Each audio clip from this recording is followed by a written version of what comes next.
Is reportedly assessing a possible leak at a Chinese nuclear power station. According to CNN, a French company which partly owns the plant warned of an imminent radiological threat at the facility in Guangdong province.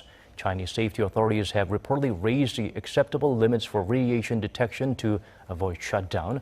CNN added the Biden administration believes the facility has not yet reached crisis level. The U.S. reportedly held National Security Council meetings multiple times last week to discuss the situation. Has learned that the U.S. government is assessing reports of a possible leak at a Chinese nuclear power plant after the French company that owns part of it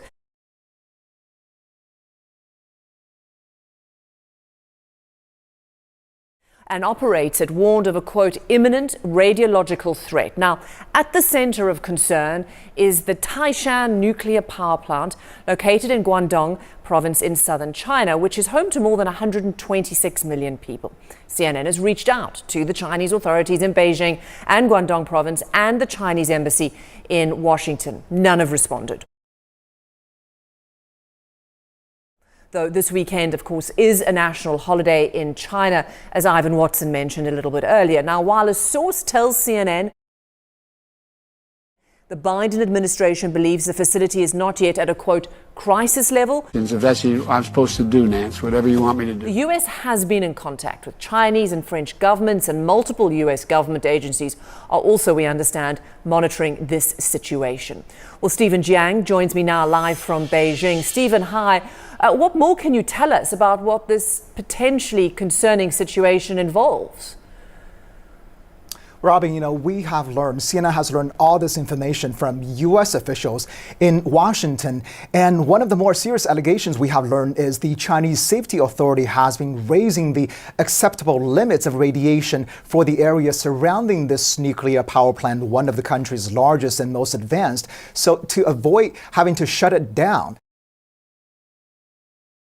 Now, as you mentioned, as of now, the U.S. government does not consider the situation to be at a crisis level, but they do think there's a chance this could become a disaster, which is why they were monitoring this very closely. But also that's why the National Security Council has held multiple meetings last week to discuss and address this issue.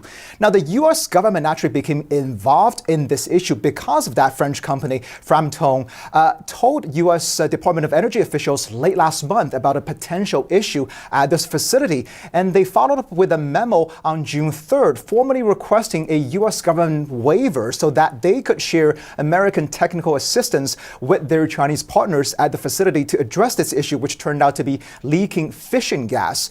And a few days later, on June 8th, the French company sent another memo to the DOE, really asking for an expedited review of their earlier request. But it is also in this memo that the French company used the phrase, characterized the situation as an imminent radiological threat. And it is also in this June 8th memo that they revealed that the Chinese authority has been raising the so-called offsite dose limits to the level that has already exceeded French standards, although we're not sure how that compares to the U.S. standards. But the French company obviously expressed concern over the potential risks to not only on-site workers, but also the general population in the surrounding area. Now, the French company has since responded to our request for comment, acknowledging they're working on a so-called performance issue in this power plant, but insisting the facility is operating within the safety parameters. As you mentioned, we have also reached out to the Chinese authorities in Beijing, in Guangdong, in Washington, as well as this Chinese company, state-owned company that co-owns and co-operates